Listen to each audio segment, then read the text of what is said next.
네, 이슈플러스 오늘의 전국 상황 조기현 더불어민주당 법률위 부위원장, 이준우 국민의힘 대변인과 짚어보겠습니다. 어서 오세요. 네, 반갑습니다. 안녕하세요. 네, 심우정 검찰총장이 임기 시작한 지 한 9개월여 만에 사의를 표명했습니다. 지금 이 민정수석도 낙점이 됐고 또 법무부 장관 후보자도 지명이 되면서 지금 결심을 하게 된 걸까요? 그렇죠. 근데 당연한 수순이라고 봅니다. 당초대로 하면 지난번에 윤석열 전 대통령이 구속 취소되고 즉시 항고를 하지 않는 방식으로 내란 우두머리 혐의자가 나오게 되는 상황을 그냥 방치했을 때 그에 대한 책임을 지라는 요구가 많았었죠. 그때 사퇴하는 게 맞았다고 보고요. 근데 이미 이제 새 정부가 출범했고 이재명 정부의 가장 또 중요한 국정 과제로 내세우는 게 이제 검찰 개혁 아니겠습니까? 검찰 개혁의 어떤 추진 방향과 가장 거리가 먼 사람이 심우정 전 검찰총장입니다. 그리고 본인이 검찰의 중립성, 공정성을 왜곡시키는 데 앞장서왔고 그 과정에서 이 윤석열 전 대통령 관련된 사건이라든가 또 김건희 여사 관련 사건들의 수사를 미온적으로 처리하는 등 정치적 중립성을 스스로 훼손한 부분이 분명히 있고 또 내란 관련된 문제라든가 또 김주원 그 민정수석과의 비화폰 통화를 통해서 그러니까 모든 부분에 있어서 윤석열 전 대통령의 영향을 받아 검찰의 중립성을 훼손해온 바가 있습니다. 이에 대한 책임을 지는 방식이라면 스스로 사과하고 물러나는 게 맞는데 지금 이번에 퇴임에 변해서 검찰 개혁에 관련돼서 몇 가지 운운하는 것이 지금 이렇게 물러나는 심우정 총장의 지금까지 해온 일 그리고 그런 것에 대한 어떤 국민적 비판 이거에 맞나 하는 생각이 들었습니다. 예, 입장문을 보면은 형사사법제도를 결론을 정해놓고 추진하면은 부작용이 있을 수 있다는 거예요. 이게 수사권, 기소권 분리하는데 좀 불만이 있다고 봐야 할까요? 그렇죠. 그렇게 봐야 되죠. 예. 형사사법제도는 국민의 기본권이라고 할 수 있는 겁니다. 그런데 이거를 언제까지 처리하겠다 데드라인을 정해두고 결론을 정해두고 하게 되면 반드시 부작용이 생길 수밖에 없다라고 일침을 가 있는데요. 검찰총장은 검찰청 법에 따라서 임기가 2년으로 사실상 보장되어 있습니다. 그럼에도 불구하고 불과 9개월 만에 스스로 나가는 거 왜 그러겠습니까? 지금 이재명 표 검찰 개혁을 할 투톱이라 할 수 있는 법무부 장관과 민정수석이 지금 사실상 결정이 됐기 때문에 아마 나가는 게 아닐까 싶습니다. 그리고 만약에 그 투톱이 결정된다 하면요. 지난번에 윤석열 전 검찰총장이 있던 시절에 봤지 않습니까? 검찰총장을 쫓아내기 위해서 어떤 식으로든 징계위원회 회부에서 아마 괴롭히거나 이렇게 할 가능성이 높습니다. 이제 그런 선례가 있었기 때문에 그 전에 좀 신변을 정리한 게 아닌가 싶은 생각도 들고요. 또 하나는 지금 이재명 대통령 재판이 5개가 있었는데요. 지금 대통령이 당선되면 전부 다 중지가 됐습니다. 그렇다면 검찰 입장에서는요. 공소 유지의 의무가 있는데 이 공소 유지를 할 수가 없는 그런 또 현실적인 문제가 또 있을 겁니다. 이제 이런 부분들까지 합쳐져서 아마 검찰총장직을 사퇴한 게 아닌가 싶습니다. 네, 심우정 총장뿐만 아니라 검찰 고위직 인사가 줄줄이 또 사의를 표명하면서 오늘 또 새 정부 첫 인사가 단행이 됐습니다. 어떻게 보셨습니까? 심우정 검찰총장의 사의와 마찬가지로 지금 이 검찰의 대검을 비롯한 주요 검사장급, 고검장급 인사들은 윤석열 대통령이 임명한 인사들이고요. 소위 특수통 라인으로 검찰 정권을 위해서 사실은 일해온 분들이다. 이런 평가들이 계속되고 있었기 때문에 이분들의 사의는 자연스러운 거라고 봅니다. 죄송합니다. 새 정부가 출발하면 이제 당연히 검찰 인사가 후속해서 있을 것이고 그 검찰 인사의 방향은 당연히 기존에 추진해 왔던 수사 기소 분리의 방향에서 추진이 되기 때문에 그런 부분에 강력한 반대 의사를 갖고 있는 분들이 검찰의 주요직에 있는 게 맞지 않죠.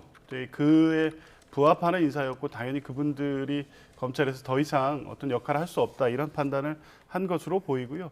그에 맞는 또 이제 대검 검사급 인사가 오늘 있었는데 이 역시 대표적으로 국민들 누구나 잘 아시는 이문정 검사를 동부지검장에 임명한 것을 비롯해서 과거 문재인 정부 때 주요 요직에 있었던 분들 그리고 꼭 어떤 특정 인맥 이런 걸 고려하지 않고 지금 이재명 정부가 추구하고 있는 추진하려는 검찰 개혁 과제를 무난하게 추진할 수 있는 인사들로 우선적으로 필요한 이 중앙지검장을 비롯해서 오늘 임명을 했고요. 향후에도 이제 그런 기조 위에서 과거 이제 특수통이 지배했던 검찰 상층부와 다르게 국민이 요구하는 방향의 검찰 개혁, 또 국민에 대한 검찰로 거듭 나게 하는 방향의 인사가 추가적으로 이루어질 것으로 봅니다. 예, 오늘 검찰 고위 인사 중에 단연 눈에 띄는 인물은 이문정 검사입니다.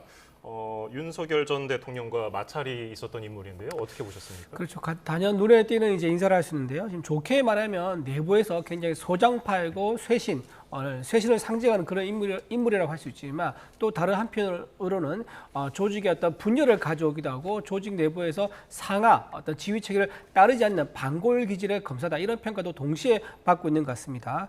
이번에 지금 동부지검장이 됐는데요. 이 지검장은 검사장급입니다. 지금 이문정 검사가 차장 검사, 그러니까 중간급 간부를 거치지 않고 바로 검사장급으로 바로 이렇게 급 상승하게 된 것은 글쎄요, 그 이재명 정권에서는 검찰 개혁의 어떤 상징적인 인사로 볼 수도 있겠지만 사실 조직의 안정성 면에서는 예측 불가능한 너무 눈에 튀는 그런 인사에 대해서 좀 불만도 있을 것 같습니다.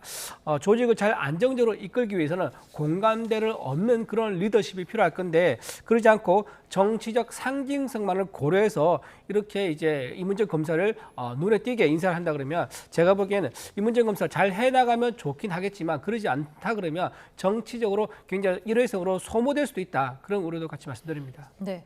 정성호 법무장관 후보자는 오늘 인사청문회 준비 사무실로 출근을 했는데요. 첫 출근길에 나온 목소리 듣고 얘기 나눠보겠습니다. 예, 저희가 준비가 되면은 들어보겠습니다. 예, 들어보죠. 검찰 조직의 해체라든가 이런 표현은 적절하지 않은 것 같고요. 국민의 눈높이에 맞는 개혁이 이루어져야 되지 않겠나라는 생각을 하고 있습니다. 다만 수사와 기소의 분리, 또 검찰에 집중된 권한의 재배분, 또 이런 문제에 관련해서는 어느 정도 국민적 공감대가 있다고 생각하고 있습니다. 검찰 안에서 반발 기류도 좀 예상이 되는데 검찰 조직과의 소통은 어떻게 하실 계획이실까요? 저는 검찰 조직 내부에서 반발이 있을 거라고 생각하지는 않습니다. 네. 검찰 조직 해체 표현은 적절하지 않은 것 같다. 수사와 기소 분리는 국민적인 공감대가 있다. 어떤 기조로 보십니까? 지금까지 민주당이 해왔던 검찰 개혁의 방향과 다른 맥락의 발언은 아닌 것 같습니다. 그러니까 검찰 해체 이런 발언 사실 정치적 발언으로 검찰 개혁의 필요성과 당위성을 강조할 때 쓰는 표현인데 지금 민주당이 국회에 제출해 놓은 법안들은 공소청 설치법, 중수청 설치법, 국가수사위원회 설치법입니다. 그러니까 검찰의 기능을 이 공소 제기와 유지로 제한하고 또 관련된 주요 범죄 수사에 대해서는 중대범죄수사청을 통해서 8대 범죄를 수사하도록 하고 또 국가수사본부에서 일반 범죄에 대한 수사를 하도록 하는 이런 조직 구조적 어떤 개편안이기 때문에요. 상당히 포괄적이고 이 검찰 이 형사소송법 체계를 완벽하게 바꾸는 겁니다. 당연히 법무부 장관으로서 이것을 총괄해야 되는 그 후보자는 신중할 수밖에 없죠. 기존의 어떤 개혁 입장에서 퇴색하거나 후퇴했다 이런 것이라기보다는 그걸 실제 이제 주관해야 되는 주무장관으로서 접근하는 방식, 표현 방식에 있어 신중한 입장을 밝힌 것으로 보고요. 실제 또 정성호 의원 자체가 이렇게 진중하고 신중한 분이어서 그런 표현 자체도 원래 저런 식으로 하시고 또 국민들의 어느 정도 공감대가 있다는 얘기 역시 마찬가지 아니었습니까? 검찰 개혁에 대한 요구는 이미 높고 그 방향 역시 공소 제기와 유지의 기능을 주로 하는 검찰로서의 기능을 하고 수사와 관련해서는 이제 전담 수사하는 수사청을 만드는 방향으로 간다. 지금까지 민주당이 추진해 왔던 검찰 개혁의 방향과 이 맥을 같이 하는 발언이었고요. 특별히 그가 다른 어떤 입장 내지 미온적 입장 변화를 보인 표현은 아니었다고 봅니다. 예. 국민 공감대를 얘기하면서 검사도 개혁의 방향에 동조하지 않는 검사는 없을 것으로 생각한다. 이렇게도 얘기했어요. 점잖게 표현을 했지만 안에는 굉장히 이제 섬뜩한 얘기가 있죠. 검찰 개혁에 동의하지 않으면은 자리를 온전하게 지키지 못할 것이다. 이제 그런 이제 신호를 담고 있는 것 같아요.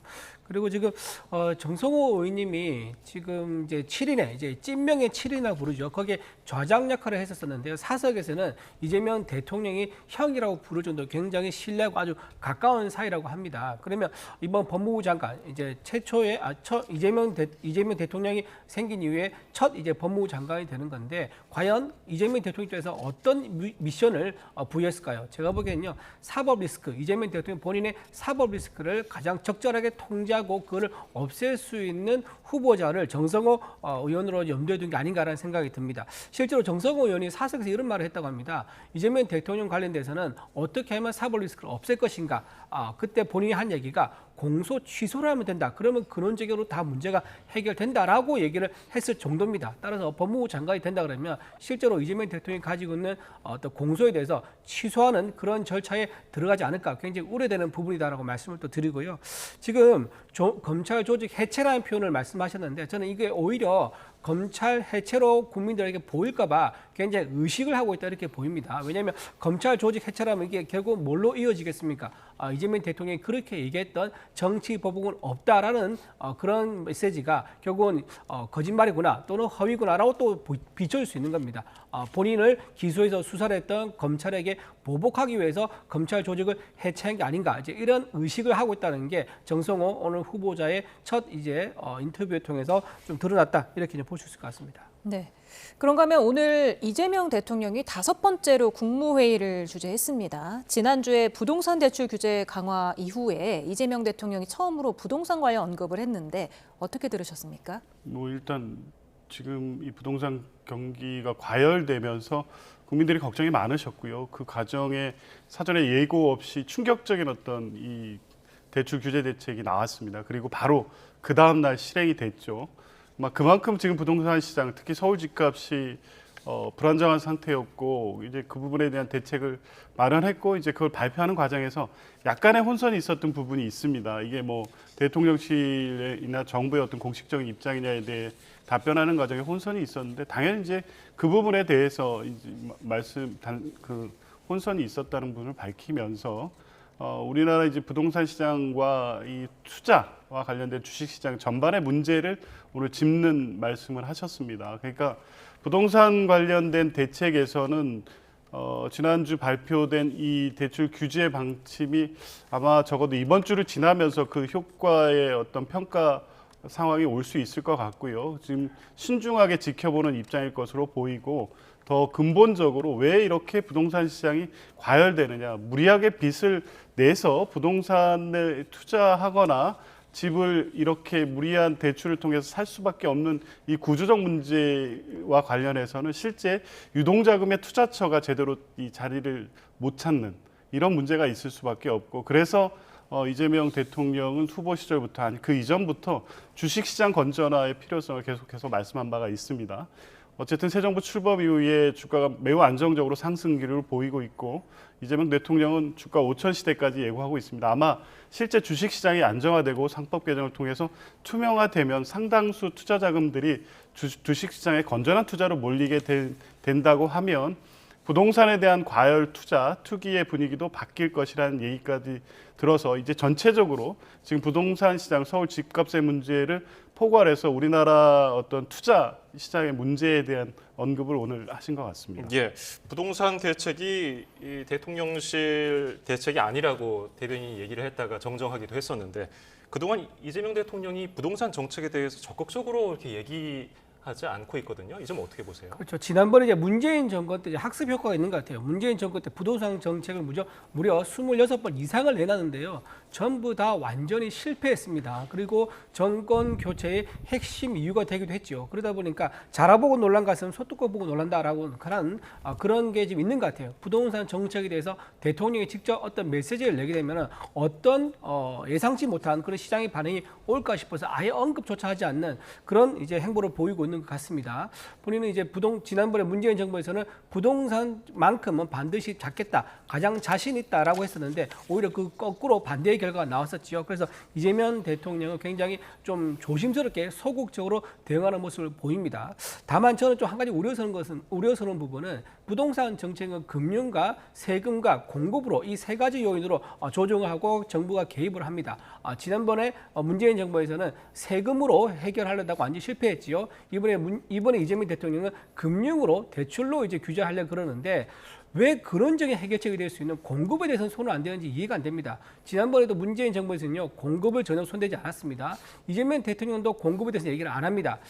공급하지 않는 이유가 뭐냐면은 새로운 아파트 단지가 조성이 되면 보수들의 표가 좀 많이 나오는 그런 정치적 해석이 있습니다. 따라서 만약에 공급을 늘렸다가 지금 서울에 상당한 수가 지금 민주당 의원들이 차지하고 있는데 이게 혹시나 아주 몇 퍼센트 차이로 지금 보수에서 좌파에서 우파로 이렇게 의석수가 바뀌는 그런 상황이 우려되기 때문에 공급하지 않는 게 하는 그런 정치적 오해도 받을 수 있습니다. 따라서 시장에 맡겨두는 것이 가장 정확합니다. 국민들이 알아서 필요에 의해서 자생적 질서를 찾아가는 게 시장이기 때문에요.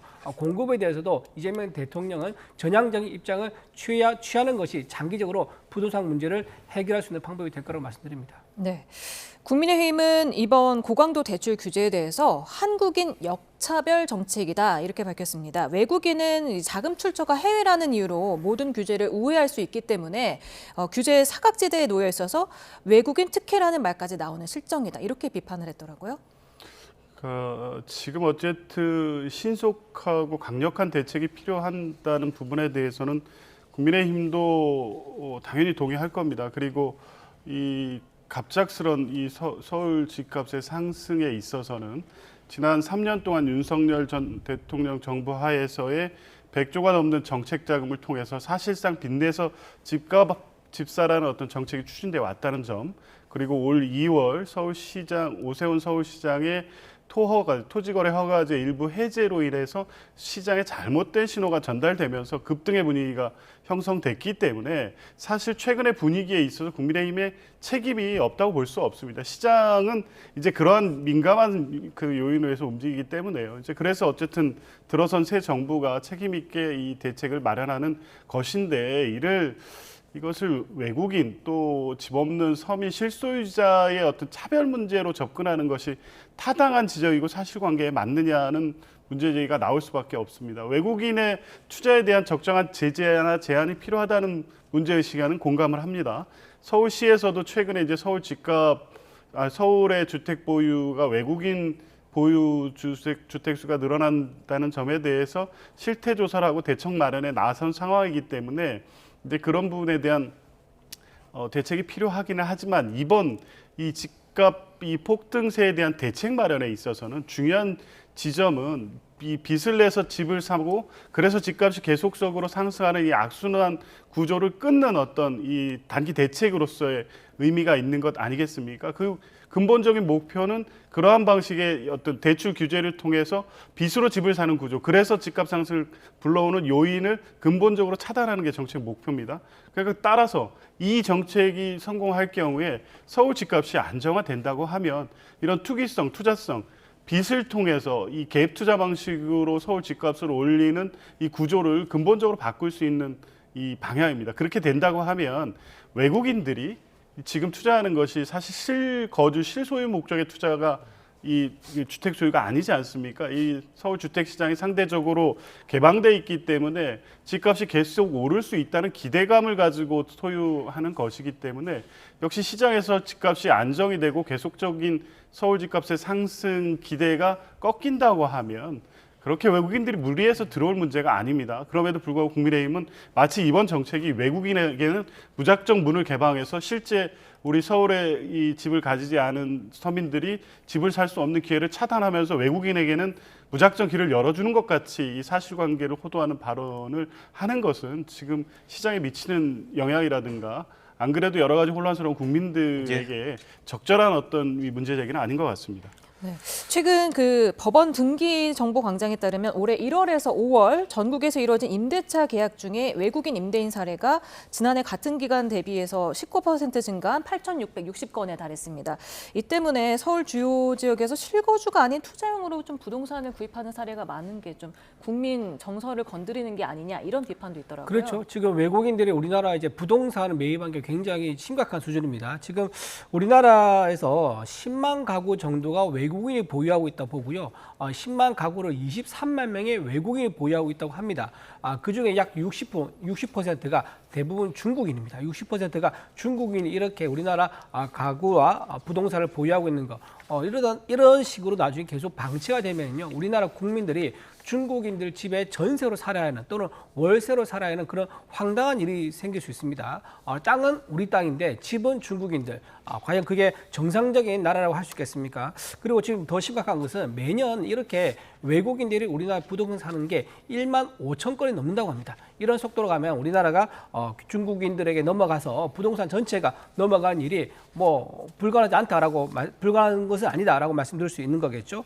또 하나 세금 문제도 말씀드리면요. 지금 이렇게 우리나라가 우리나라 국민들에게 부동산 주담대죠. 주담대를 이렇게 옥죄면서 이거를 규제를 하는데 외국인들에 대해서는 빚을 또 탕감해 줍니다. 지금 이제 한 2,000명 가량 되는 외국인에게 183억 원 정도를 아예 탕감해 준다 그러더라고요.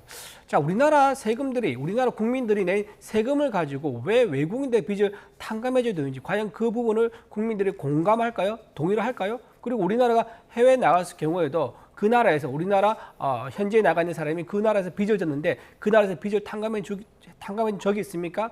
이거는 상호주의도 맞지 않다는 말씀을 좀 드립니다. 그리고 또 하나 지금 우리나라에서 이제 빚을 내서 집을 살 때 다주택 중과를 합니다. 우리나라가 주택이 여러 가지 있으면 빚을 내서 집을 살 때 중과세를 해가지고 굉장히 부담스럽게 만드는데 중국인들은요 다주택자라는 것을 입증할 수가 없습니다. 본인이 내가 집 하나밖에 없어라고 말을 하면 그걸로 그냥 끝이에요. 그래서 다주택 중과세도 지금 중국인들은 예외가 되고 있습니다. 자, 이런 식으로 또 하게 되면 중국인들은 또 어떻게 하냐? 중국 정부가 적극적으로 한국에 가서 부동산 많이 사라, 집 많이 사라라고 하면서 적극적으로 지원을 할 수도 있습니다. 그래서 서해에 나와서 중국인들이 영구적인 고정 구조물을 세우고 있는데요. 이러다가 한반도 공정까지도 생길 수 있는 그런 굉장히 위험한 상황이 지금 계속 벌어지고 있다는 말씀드립니다. 예, 말씀하시죠. 너무 막연한 불안감을 이렇게 확대시킬 문제가 싶습니다. 이 중국인을 포함한 외국인의 서울 주택 보유율이 높아지고 있는 건 사실이지만 지금 서울 주택의 보유 상당수를 잠식해서 마치 서울에 사는 주민분들이 상당수가 중국인 주택에 이 임대차를 해야 되는 것처럼 그럴 위험까지 가게 되겠습니까? 실제 실보유율은 낮고요. 이게 이제 대부분 투기 수요이기 때문에 이걸 차단하기 위한 서울시의 대책 마련이 있고 실제 정부에서도 일정 시장 이 비율을 넘어가면서 실제 이 주택 시장에 영향을 미칠 정도의 움직임이 있다면 당연히 규제하겠죠. 그거는 뭐 세제 문제라든가 대출이라든가 소유 관련된 여러 가지 행정적 조치를 통해서 필요한 부분에 대한 제한은 가하게 될 것이고요. 그래서 실제 무슨 중국인이 우리 집을 상당히 사서 크게 어떤 영토 주권의 문제가 생길 정도의 어떤 문제가 있는 것처럼 비판할 문제는 아니라고 보고 또 이제 결부시켜서 부채 탕감 정책 말씀하셨는데 오늘 금융위에서 나와서 국회에서 답변하지 않았습니까? 이건 외국인 2,000명이 아닙니다. 그러니까 배우자가 한국인인 배우분 그리고 아마 영주권자가 포함되면 아마 그 정도 숫자가 나온다는 것 같은데 이분들은 이거에 대한 권리 행사 이전에 세금 등 이 한국 국민과 똑같은 의무를 부담하는 분들이기 때문에 이제 포함된 것으로 보이고요. 이제 실제 한국 주권자가 아니고 국민으로서의 의무를 부담하지 않는 분들에게까지 부채 탕감의 효과가 미치지 않을 것이고 이 부분은 상세하게 검토하겠다는 금융위의 오늘 입장이 있었으니까요. 좀 보시면 될 것 같습니다. 마치 이런 다 묶어서 외국인에게는 관대하고 우리 국민에게는 철저하고 엄격한 것처럼 사실관계를 바꿔서 할 말씀하셔서는 안 될 것 같습니다. 예. 자, 오늘 이재명 대통령 국무위원들에게 직접 선출된 권력에 대한 존중감을 가져달라고 얘기를 했습니다. 이거는 뭐 이걸 두고서 여러 가지 뭐 해석들이 나왔는데 이진숙 방통위원장 대통령 몫의 방통위원을 지명해달라는 요청을 했다고 알려져 있거든요. 이 점은 어떻게 보십니까?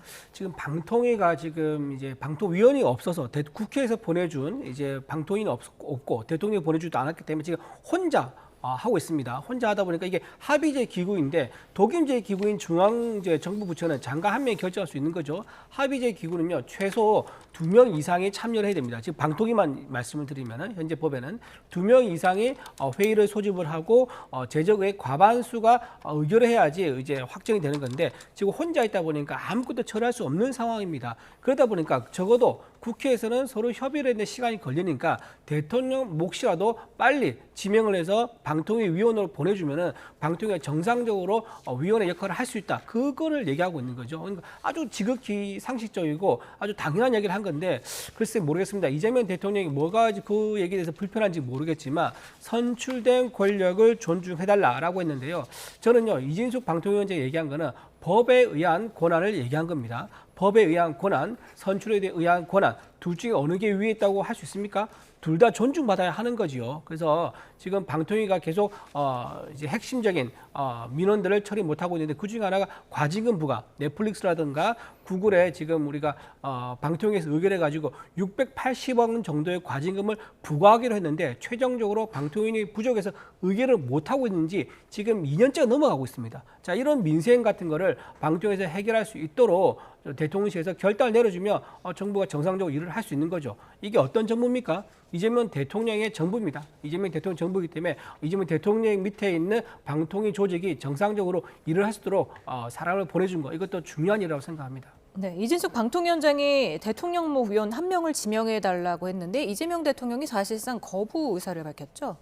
당연하죠. 지금 이제 어쩔 수 없이 전임 대통령 정부 국무위원들과의 동거가 계속되고 있고 다행히 이재명 대통령이 국무위원회를 통해서 공직자로서의 자세를 강조하고 지금 국가적 위기 상황에서 이 정권 교체기에 각자 역할을 잘하자 이런 것들을 지금 국무위원들이 받아들여서 불가피하게 한시적으로 그냥 가고 있는 것뿐입니다. 지금 내각의 임명 절차가 완료가 되면 자연스럽게 교체되는 거고요. 정권이 바뀌면 다 내려놓는 거 아니겠습니까? 지금 국무위원들도 전원 사의 표명을 한 바가 있는데 오로지 이진숙 방통위원장만 납득할 수 이상한 지금 행보를 하고 있는 겁니다. 지난 정부에서 이진숙 위원장이 했던 행태는 소위 말하는 합의제 기구인 방통위를 2인 그 사실상 독임제와 같은 식으로 운영하면서 방송의 독립성을 철저히 훼손한 분입니다. 방통위에 도저히 하루라도 더 이상 있어서는 안 되는 분입니다. 그럼에도 불구하고 지금 정권 교체기에 불가피하게 국무위원회 운영을 위해서 그 자리에 있는 것뿐인데 거기서 더 나아가서 방통위원 임명권을 행사한다니요. 지금 본인이 뭘 하겠다는 건지 지금 뭘 해왔는지에 대한 인식 자체가 없는 것 같아서 납득할 수가 없고요. 대통령이 이걸 받아들일 리가 있겠습니까? 그러니까 더군다나 나가서 뭐 1년 앞으로 남은 1년 동안의 임기 보장을 요구한다는데 그 1년 임기 동안 자신이 뭘 할 수 있다고 생각하는지 이해가 할 수가 없고요. 남은 기간 동안 뭐 국무위원도 아니지 않습니까? 사실은 그냥 그 출석하는 정도의 역할인데 방통위원장은 뭐 국무위원이 아니기 때문에 그렇죠. 지금 과도하게 본인이 어떤 상당한 역할을 해왔고 앞으로도 할 수 있을 것 같이 얘기하지만 현 정부의 인사들뿐만 아니라 방송 언론 어디에서도 이진숙 방통위원장이 그 일을 하루라도 더 하는 것은 맞지 않다 이런 판단하고 있고 당장의 어떤 퇴임을 요구하고 있는 분이라는 걸 아셨으면 좋겠습니다. 저는 하나 좀 저도 짧게 말씀드리면요. 지난번에 윤석열 전 대통령 이제 정권 시기에 전현희 민주당 이제 정권 잡았던 시기죠. 문재인 전 대통령이 임명한 전원희 국민권익위원장이 윤석열 전 대통령으로 정권이 바뀌었음에도 불구하고 임기를 다 채우고 나갔습니다. 그런 선례가 있는데 지금 갑자기 여야가 바뀌었다고 지금 이제 이진숙 위원장에 대해서는 뭔가 문제가 있는 것처럼 얘기를 하고요. 전현희 위원장에 대해서는 법적으로 보장된 임기를 마치도록 해달라라고 요구를 했었습니다. 똑같은 상황인데 입장이 다르다고 이렇게 거꾸로 얘기한 것은 굉장히 내로남불이다. 국민들 보기에는 좀 이해하기가 어려울 거다 생각합니다. 예.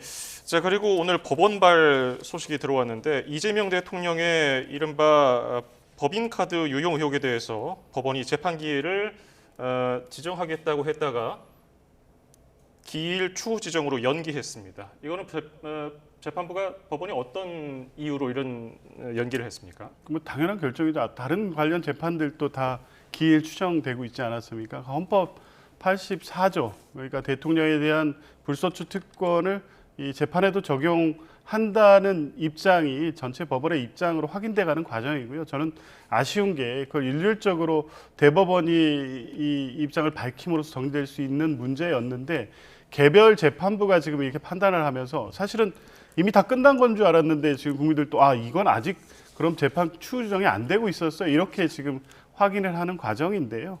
뭐 헌법 84조에 따라서 당연한 거고요. 이후 혹시 남은 아마 대북 송금 사건도 기일이 아직까지는 취소되지 않고 있는 걸로 아는데 이재명 대통령 관련된 재판들은 헌법에 따라서 중지되는 게 맞고요. 그에 따른 조치를 법원이 하고 있는 것으로 보시면 될 것 같습니다. 이재명 대통령이 늘 야당 시절부터 얘기해 왔었습니다. 이거는 무죄이고 저는 억울하다라고 본인은 스스로 밝혀왔지 않습니까? 그러면 대통령 신분으로서 무죄가 확정된다면 얼마나 좋은 일입니까? 오히려 더 적극적으로 재판에 임해서 무죄를 재임 기간 중 확정하면 그게 더 좋은 일일 것 같은데 왜 재판에 임하지 않는지 굉장히 좀 의문스럽다. 국민들을 보기에 더 뭔가 있기 때문에 유죄의 가능성이 높기 때문에 이렇게 재판을 중지시키려고 하는 거 아닌가, 그런 의구심을 지울 수가 없습니다. 예, 오늘 말씀 여기서 줄이겠습니다. 조기현 민주당 법률위 부위원장, 이준우 국민의힘 대변인이었습니다. 두 분 감사합니다. 감사합니다.